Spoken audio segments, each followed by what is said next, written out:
पुढे। एक डोळा पूर्णतः अंध असलेल्या दिव्यांगांच्या मागणीसंदर्भात प्रशासनाचे आश्वासन, आमरण उपोषण मागे घेण्याचे आवाहन।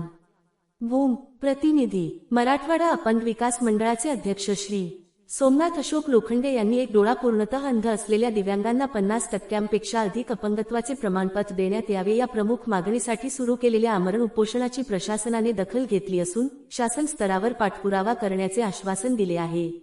यासंदर्भात ग्रामीण रुग्णालय भूमचे वैद्यकीय अधीक्षक डॉक्टर ज्ञानेश्वर लांडगे यांनी श्री लोखंडे यांना पत्र देऊन उपोषण मागे घेण्याचे आणि प्रशासनास सहकार्य करण्याचे आवाहन केले आहे। प्राप्त माहितीनुसार श्री लोखंडे यांनी दिनांक 5 जून 2026 रोजी अर्ज सादर करून त्यांच्या विविध मागण्यांवर कार्यवाही न झाल्यास दिनांक 12 जून 2026 रोजी उपविभागीय अधिकारी कार्यालय भूम समोर आमरण उपोषण करण्याचा इशारा दिला होता।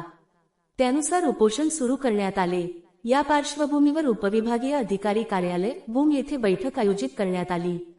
या बैठकीस उपविभागीय अधिकारी तथा उपविभागीय दंडाधिकारी संतोष राऊत, तहसीलदार जयवंत पाटील तसेच वैद्यकीय अधीक्षक डॉक्टर ज्ञानेश्वर लांडगे उपस्थित होते। बैठकीत उपोषणकर्त्यांशी सविस्तर चर्चा करण्यात आली।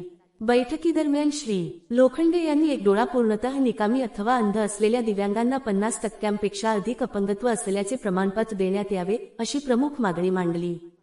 ही मागणी शासन स्तरावरील धोरणाशी संबंधित असल्याने ती उपविभागीय अधिकारी व जिल्हाधिकारी यांच्या माध्यमातून शासनाकडे पाठविण्यात येणार असल्याचे प्रशासनाने स्पष्ट केले।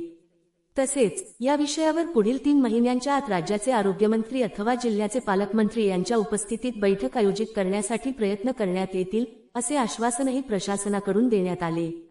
प्रशासनाकडून मिळालेल्या सकारात्मक प्रतिसादाच्या पार्श्वभूमीवर डॉक्टर ज्ञानेश्वर लांडगे यांनी श्री सोमनाथ लोखंडे यांना उपोषण मागे घेऊन प्रशासनास सहकार्य करण्याचे आवाहन केले आहे।